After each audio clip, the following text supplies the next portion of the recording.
السلام علیکم ورحمۃ اللہ وبرکاتہ۔ بسم اللہ والصلاة والسلام علی رسول اللہ، اما بعد۔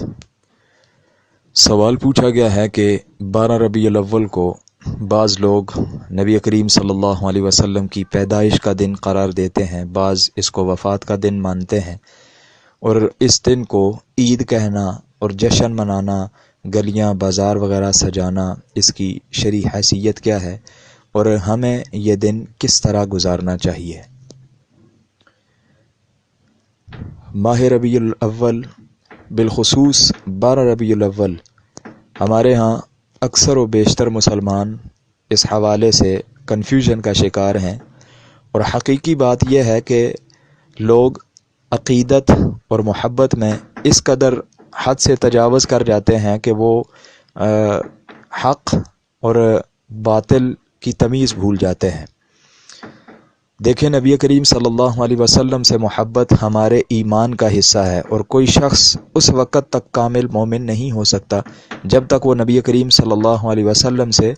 دنیا کی ہر چیز سے زیادہ، حتیٰ کہ اپنی جان سے بھی زیادہ، اگر کوئی شخص آپ علیہ الصلوۃ والسلام سے محبت نہیں کرتا تو اس وقت تک اس کا ایمان مکمل نہیں ہو سکتا۔ لیکن اس کے ساتھ ساتھ ہمیں یہ بات بھی سمجھنی چاہیے کہ ہمیں آپ علیہ الصلوۃ والسلام سے جو محبت کا اظہار یا محبت کا دعویٰ ہے وہ اسی طرح کرنا چاہیے کہ جس طرح صحابہ کرام نے آپ علیہ الصلوۃ والسلام سے محبت کی۔ ربیع الاول کے مہینے میں بازاروں کو سجا دینا، گلی محلوں کو سجا دینا اور اس کو عید کا دن قرار دینا، یہ کسی ایک دلیل سے بھی ثابت نہیں ہے، اس لیے کہ ہمارا اس بات کے اوپر یقین ہے، ایمان ہے کہ صحابہ کرام رضوان اللہ علیہم اجمعین آپ علیہ الصلوۃ والسلام سے سب سے زیادہ اس دنیا میں محبت کرنے والے تھے، اور صحابہ میں سے کسی نے بھی ربیع الاول کے مہینے میں کبھی اپنے گھروں کو نہیں سجایا، جھنڈیاں نہیں لگائیں، لائٹنگ نہیں کی، کسی صحابی نے بھی اسے عید کا دن قرار نہیں دیا، حتیٰ کہ آپ علیہ الصلوۃ والسلام کی زندگی میں بھی 63 مرتبہ یہ دن آیا، لیکن آپ علیہ الصلوۃ والسلام نے ایک مرتبہ بھی اپنی ولادت کا جشن نہیں منایا۔ اور حقیقت یہ ہے، آپ کتب التاریخ اور کتب السیر اٹھا کر دیکھیں تو آپ علیہ الصلوۃ والسلام کا جو یوم ولادت ہے وہی کنفرم نہیں ہے۔ آپ حیران ہوں گے، یعنی آپ اگر کتب کا مطالعہ کریں، اس کو اسٹڈی کریں، تو آپ حیران رہ جائیں گے کہ اس میں علماء کا اور مورخین کا کثیر اختلاف موجود ہے۔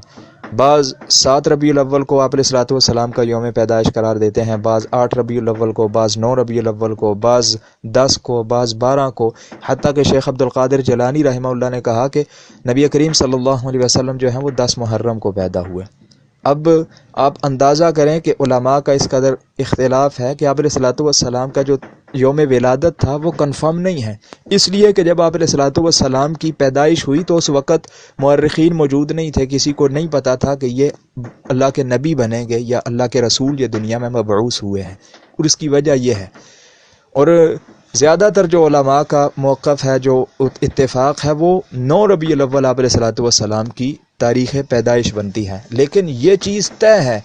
اس چیز کے اوپر علماء کا اتفاق ہے کہ 12 ربیع الاول کو آپ علیہ الصلوۃ والسلام کی وفات ہوئی ہے۔ اب ذرا مجھے انصاف کے ساتھ بتائیں کہ اگر آپ علیہ الصلوۃ والسلام کی تاریخ پیدائش ایک منٹ کے لیے اگر مان بھی لیں کہ 12 ربیع الاول کو ہے، لیکن اس کے اوپر بھی علماء کا اتفاق ہے کہ 12 ربیع الاول کو آپ علیہ الصلوۃ والسلام کی وفات ہوئی۔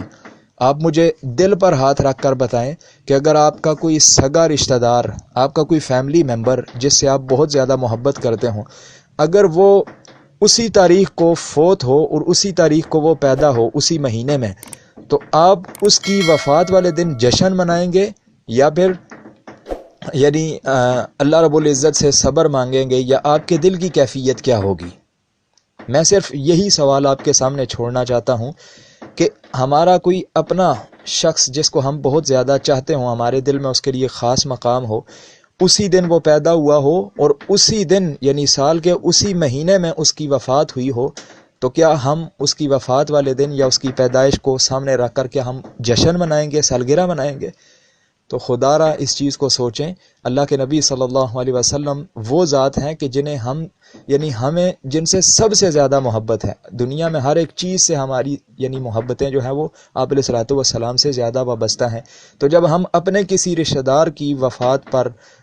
جشن نہیں مناتے تو آپ علیہ الصلوۃ والسلام کی تاریخ وفات والے دن ہم جشن کیسے منا سکتے ہیں؟ میں حیران ہوتا ہوں کہ آج ہمیں کیا ہو گیا ہے، عقیدت اور محبت کے نام پر ہم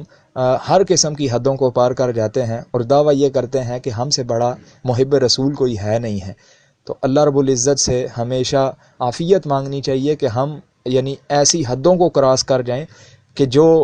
نہ قرآن سے ثابت ہے، نہ نبی کریم صلی اللہ علیہ وسلم کی سنت سے ثابت ہے۔ محبت اللہ کو وہ منظور ہے کہ جو صحابہ کرام نے دنیا میں کر کے دکھائی، اور وہ محبت یہ ہے کہ جہاں پر آپ علیہ الصلوۃ والسلام کا حکم آ جائے اس کو مانو، جو چیز آپ علیہ الصلوۃ والسلام جس چیز سے منع فرما دیں اس کو چھوڑ دو۔ اور ہماری عملی حالت یہ ہے کہ ہم آپ علیہ الصلوۃ والسلام کی تعلیمات پر عمل کرتے نہیں ہیں، ساری زندگی سارا سال ہم آپ علیہ الصلوۃ والسلام کی تعلیمات کی دھجیاں بکھیرتے رہتے ہیں، اور سال میں صرف ایک دن جھنڈیاں لہرا کر یا لائٹنگ کر کے چراغاں کر کے ہم یہ سمجھتے ہیں کہ ہماری محبت پوری ہو گئی۔ محبت وہ ہوتی ہے کہ جو سال کے 365 دنوں میں آپ علیہ الصلوۃ والسلام انسان اپنی ہر سانس کے ساتھ جب بھی آپ علیہ الصلوۃ والسلام کا فرمان سنے تو اس کے اوپر عمل پیرا ہو۔ یہ نہیں ہے کہ سال میں ایک دن لائٹیں جلا لینے سے محبت کا دعویٰ جو ہے وہ پورا ہو جاتا ہے۔ اللہ رب العزت ہمیں صحیح معنوں میں جس طرح صحابہ کرام نے آپ علیہ الصلوۃ والسلام سے محبت کی، آپ کی اتباع کی، ہمیں بھی صحابہ کرام کے نقش قدم پر چلتے ہوئے نبی کریم صلی اللہ علیہ وسلم سے محبت کرنے کی توفیق عطا فرمائے۔ ھذا ما عندی واللہ اعلم بالصواب، والسلام علیکم ورحمۃ اللہ وبرکاتہ۔